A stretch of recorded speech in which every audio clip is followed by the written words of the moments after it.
உண்மையிலேயே அனைத்து இந்திய அண்ணா திராவிட முன்னேற்ற கழகத்திற்கு என்றைக்குமே அழிவில்லை என்று நான் அதை கேட்டவுடனேயே தெரிந்து கொண்டேன். சகோதரர் ராஜேந்திரன் அவர்களும் ஆர்வலர்களும் சொன்னார்கள் திருக்கழுக்குன்றத்திலே ஆர்ப்பாட்டம் என்று. இந்த திருக்கழுக்குன்றத்திலே கால் வைத்த உடனேயே இந்த மண்ணை தொட்டு வணங்க வேண்டும் போல எங்களுக்கெல்லாம் தோன்றுகிறது. காரணம் என்னவென்றால் எங்களின் இனிய தலைவன், செல்ல தலைவன், சிங்கார தலைவன், புரட்சி தலைவர் எம்ஜிஆர் அவர்கள் இந்த மண்ணிலே இருந்துதான் திராவிட முன்னேற்ற கழகத்தை அழிப்பதற்காக, திராவிட முன்னேற்ற கழகத்தை கணக்கு கேட்டு இந்த நாட்டுக்கு வெளிச்சம் போட்டு காட்டி தந்த இடம் இந்த திருக்கழுக்குன்றம் மண்ணுதான். இந்த திருக்கழுக்குன்றத்தை யாராலும் மறக்க முடியாது. அதுவும் கருப்பு சிவப்பு வேட்டி கட்டி இருக்கிற எந்த அண்ணா திமுக தொண்டரும் இந்த திருக்கழுக்குன்றத்தை மறக்கவே மாட்டார். இதுதான் சரித்திரத்திலே எழுதப்பட்டிருக்கிற அனைத்து இந்திய அண்ணா திராவிட முன்னேற்ற கழகத்தின் வரலாற்றிலே எழுதப்பட்டிருக்கிற ஊர் திருக்கழுக்குன்றம். அதற்கு பிறகுதான் சென்னையிலே இருக்கிற லாய்ட்ஸ் சாலை இங்கே வந்து முழங்கினார். அனைத்து இந்திய அண்ணா திராவிட முன்னேற்ற கழகத்திற்கு விதையை கண்டுபிடித்தார். அதற்கு பிறகு 17 ஊன்றி வைத்தார். அப்படிப்பட்ட வரலாற்றுக்கு சொந்தமான இடம்தான் இந்த திருக்கழுக்குன்றம். இங்கே ஆர்ப்பாட்டம், எனக்கு முன்னாலே பேசியவர்கள் எல்லாம் ரொம்ப விவரமாக பேசினார்கள். 3 பிரச்சனைக்காகத்தான் இந்த ஆர்ப்பாட்டம். ஒன்று பயிர்க்கடன் தள்ளுபடி, 2வது மேகதாது அணை பிரச்சனை, 3வது காவிரி நீர் பிரச்சனை. பயிர்க்கடன் தள்ளுபடி செய்வோம் என்று சொல்லித்தான் இப்போது வந்திருக்கிற புதிய அரசு, டிவிகே அரசு பொறுப்பேற்றுக் கொண்டது. நீங்களும் நம்பி வாக்களித்தீர்கள்.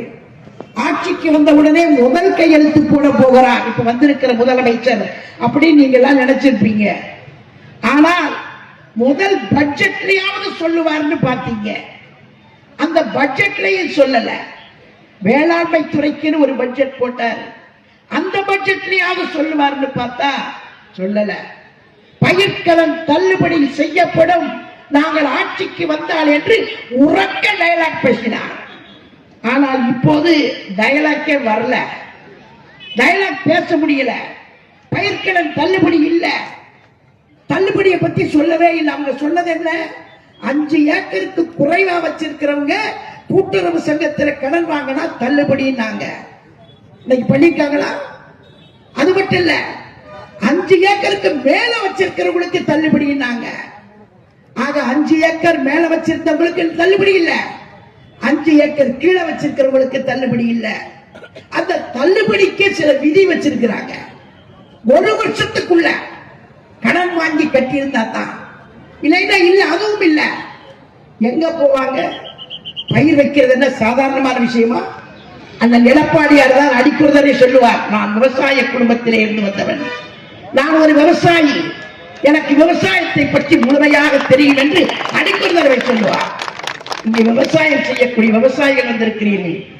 ஒரு பயிர் கடனை வாங்கி பயிரை நட்டு அது விளைச்சல் ஆகி அதை மொத்தமா சேகரிச்சு வச்சு அதுக்கு பிறகு கொண்டு போய் அதை விற்பனைக்கு கொண்டு போய் அதுக்கு பிறகு அந்த விற்பனையில வரக்கூடிய பணத்தை தான் குடும்பத்துக்கு கல்யாண செலவுக்கு நீங்க கணக்கு போட்டு வச்சிருந்தீங்கன்னா ஜப்தி பண்ணிட்டு வந்துடும்.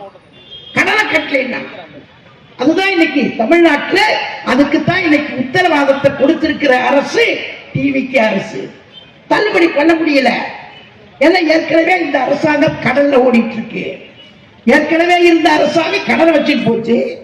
இப்ப இருக்கிற அரசாங்கம் இந்த கடன் இருக்குன்னு சொல்லிட்டு இந்த கடனை தள்ளுபடி பண்ணல.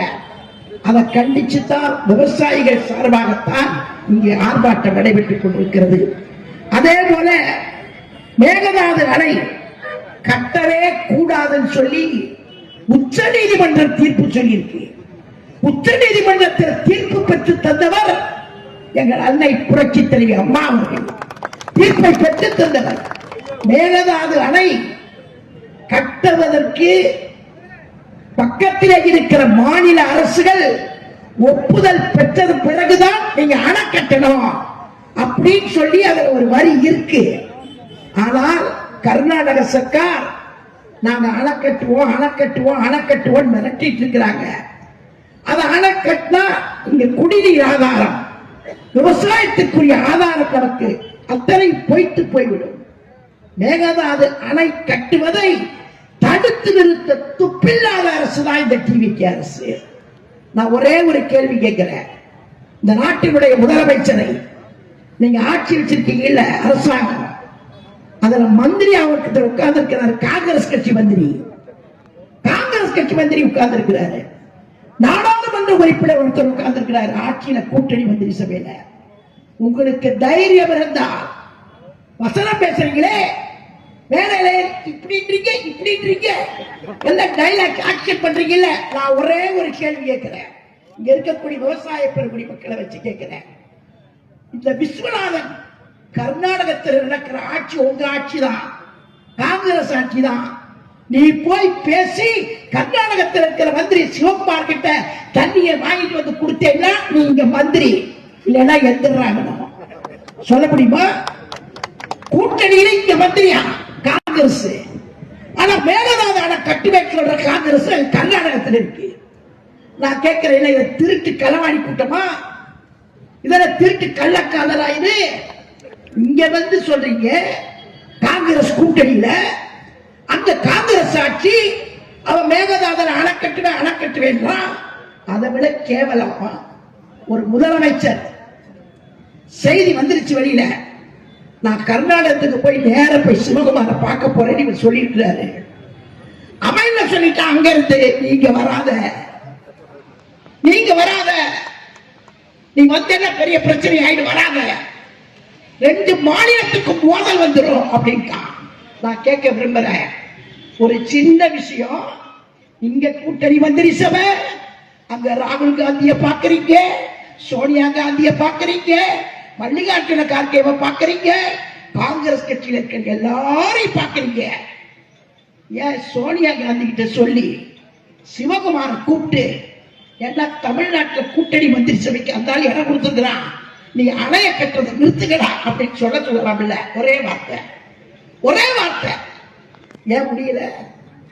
கையாளாகாத டிவிக்கு அரசு அணை கட்டுவதை தடுத்து நிறுத்த துப்பில்லாத அரசை கண்டித்தான் இந்த கூட்டம். அதே மாதிரி காவிரி தண்ணீரை பெறுவதற்கு எங்க அம்மா சட்ட போராட்டம் நடத்தி வெற்றி கண்டார்கள். மெரினா பீச்சில் உண்ணாவிரதம் இருந்தாங்க, காவிரியில தண்ணி திறந்து விடணுன்றதுக்காக. கடைசியில காவிரியில தண்ணி எங்களுக்கே பத்தனைட்டான் கர்நாடகத்துக்கார. இப்ப எப்படி தண்ணி வருதுன்னா, அங்க மழை பண்ணிருக்கு, அதிகமான மழை. அந்த மழையை தடுத்து நமக்கு விடலைன்னா உள்ள பூந்துரும் கர்நாடகத்துக்குள்ள, எல்லாம் வெள்ளத்தில் போயிடுவான். அங்க ஓவர்ஃபுல் ஆனதுக்கு பிறகு இப்ப தண்ணி கொஞ்சம் திறந்து விட்டுருக்கான். அதுவும் கோர்ட்டு சொன்ன உத்தரவுல தண்ணி நமக்கு வரல, நான் தயவு செய்து பொதுமக்களை பார்த்து கேட்டுக்கிறேன், சட்ட போராட்டம் நடத்தி வெற்றி காணக்கூடிய ஒரே தலைவர் என்ன எடப்பாடியார் தான். அவர் தான் பல போராட்டங்களை நடத்தி ஒவ்வொரு தடவைக்கும் தீர்ப்பை பெற்று தந்தவர். அம்மா பெற்று தந்து நிறுத்தப்பட்ட தீர்ப்பை எல்லாம் அண்ணன் பெற்றுக் கொடுத்தார். மக்கள்லாம் நீங்க வந்து கொஞ்சம் கூட யோசிக்காம, ஏதோ தெரியாம ஆளையே பார்க்காம ஓட்ட போட்டீங்க. நான் உங்களை எல்லாம் பார்த்து கேட்கிறேன், வேட்பாளர் யார் உங்களுக்கு தெரியுமா? தெரியாது. அவன் எந்த ஊருக்காரன் தெரியுமா? தெரியாது. சொந்தமா பந்தமா தெரியாது. ஆனா ஓட்ட போட்டீங்க. ஆனா இப்ப என்ன நிலைமை தெரியுமா? கரண்ட் பில்ல பாத்திருக்கீங்களா? பாத்தீங்களா? பாக்கலையா? திமுக காரன் தான் கரண்ட் பில்லு ஷாக் அடிச்சு போய் சேர்ந்துட்டான். ஆனா இப்போ நான் டிவியில பார்த்ததுதான் சொல்றேன். ஒரு வீட்டுக்கு 300 ரூபாய் தான் கரண்ட் பில்லா எப்பவுமே வர்றது. அம்மா ஆட்சியில, எடப்பாடியார் ஆட்சியில 300 ரூபாய் தான் வருமா கரண்ட் பில்லு. ஆனா போன ஆட்சியில, திமுக ஆட்சியில 2000 ரூபாய் வந்திருக்கு. ஓட்ட மாத்தி போட்டாங்க. ஆனா இப்போ 8000 ரூபாய் வந்திருக்கு. 300 ரூபாய் வாங்கின வீட்டுக்கு 8000 ரூபாய், 6000 ரூபாய் இந்த டிவியில வந்ததுதான், தொலைக்காட்சியில பார்த்ததுதான். நான் தயவு செய்து சொல்றேன், கரண்ட் பில்லு, சொத்து வரி 100% ஏற்றிருக்கான். 100% ஏற்றிருக்கான். தயவு செய்து மின்சார கட்டணம், சொத்து வரி, விலைவாசி உயர்வு எல்லாமே ஏறி போச்சு. இந்த 3 மாசத்திலேயே இவங்க எப்படி இந்த ஆட்சி நடத்த போறாங்கன்றத தயவு செய்து நீங்க எல்லாம் பொறுத்திருந்து பார்த்து நல்ல தீர்ப்பு வழங்கணும். இரண்டாவது, இந்த முதலமைச்சருக்கு திறமை இருக்கா இல்லையான்னு தெரியல, பேசாம உட்கார்ந்து இருக்கிறாரு, பேசாம தான் உட்கார்ந்து இருக்கிறாரு. சட்டசபையில நேற்றுக்கு அருமையான ஒரு கூத்து நடந்துச்சு பாருங்க. கோயம்புத்தூர்ல ஒரு பையனை அடிச்சே கொண்டு இருக்காங்க. அமுதன் பேரு, அவன் பேரு அமுதன். அடிச்சே கொண்டு இருக்காங்க. அடிச்சு கொண்ட உடனே இது எதுக்குடா அடிச்சான், அவன் போதையை வித்திருக்கிறான், இதை கண்டிச்சு கேட்டதுனால அந்த போதை வித்த கும்பலோட அடிச்சுட்டாங்க. இதுதான் செய்தி, பத்திரிகையில் வந்த செய்தி. இத பத்தி சட்டசபையில யார் பேசணும்? யார் பேசணும்? முதலமைச்சர் பேசணும். ஏன்னா அவர் தான் போலீஸ்க்கு மந்திரி, அவர் தான் காவல்துறைக்கு மந்திரி, அவர் தான் சட்டம் ஒழுங்கை காப்பாற்றக்கூடிய மந்திரி. முதலமைச்சருக்கு இருக்கக்கூடிய பதவி. நாங்கெல்லாம் நிறைய சட்டசபையை, புரட்சி தலைவர் எம்ஜிஆர் உட்கார்ந்து அந்த சட்டசபையை பார்த்தவங்க, அம்மா உட்கார்ந்து அந்த சட்டசபையை பார்த்தவங்க, அண்ணன் எடப்பாடியார் உட்கார்ந்து சட்டசபையை பார்த்தவங்க, எல்லாத்தையும் பார்த்தவங்க. போலீஸ் பிரச்சனைன்னா முதலமைச்சர் எந்திரிச்சுதான் பதில் சொல்லுவாங்க. முதலமைச்சர் எந்திரிச்சு தான் சொல்லணும். ஆனா முதலமைச்சர் தேவைன்னு உட்கார்ந்து இருக்காரு. யாரோ ஒரு மந்திரி எந்திரிச்சு அது அப்படி சாகல, அமுதன் அப்படி சாகல, அவரே வந்து அந்த இடத்துல இந்த சம்பவமே நடக்கல, இதெல்லாம் பொய்யான செய்தி, இத கல்லூரி நிர்வாகமே சொல்லிடுச்சுன்னு ஒரு கதையை கட்டி சட்டசபையில போய் சொல்றாங்க. சொல்ல வேண்டியது முதலமைச்சர், ஆனா சொல்லல. இதே மாதிரி எல்லா சம்பவங்களுக்குமே காவல்துறை போலீஸ் ஸ்டேஷன்ல மரணம், காவல் நிலையத்துல மரணம். இந்த காவல் நிலைய மரணத்தை பத்தி சட்டசபையில கேட்டா அதுக்கும் பதில் சொல்ல முடியல. அவர் எந்திரிச்சு சொல்ல மாட்டேன்றாரு. கூட இருக்கிற மந்திரிக்கு தான் யாராவது எந்திரிச்சு பதில் சொல்றாங்க. அவங்க பதில் சொல்றது கேள்விக்கும் பதிலுக்கு சம்பந்தமே இல்லாம இருக்கு. நான் தயவு செய்து பொதுமக்களை பார்த்து பணிவோட கேட்டுக்கிறேன். அதிமுக தொண்டர்கள்லாம் இங்க வந்திருக்கிறீங்க, தயவு செய்து எதை பத்தி கவலைப்படாதீங்க. நான் ஆர்வமா சொன்ன மாதிரி பேரெல்லாம் சொல்லி பேச மாட்டேன். யாரு போனாலும் யார் வந்தாலும் இந்த அனைத்து இந்திய அதிமுக இருக்கும். புரட்சி தலைவி அம்மா சொன்னது.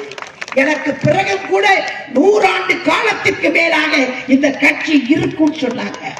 இவ்வளவு பேர் வந்திருக்கிறீங்க, கொடுக்கிற வெயில் இருக்கிறீங்க, எவ்வளவு சந்தோஷமா இருக்கு. யாரோ 4-5 பேர் போயிட்டா, யாரோ இந்த இலையுதிர் காலம்னு வந்துச்சுன்னா மரத்துல இலையே இருக்காது. உங்களுக்கு தெரியும், இலையுதிர் காலம்னு ஒரு காலம் வரும். அப்ப பாத்தீங்கன்னா எந்த மரத்துல இலை இருக்காது, எந்த மரத்துல இருக்காது.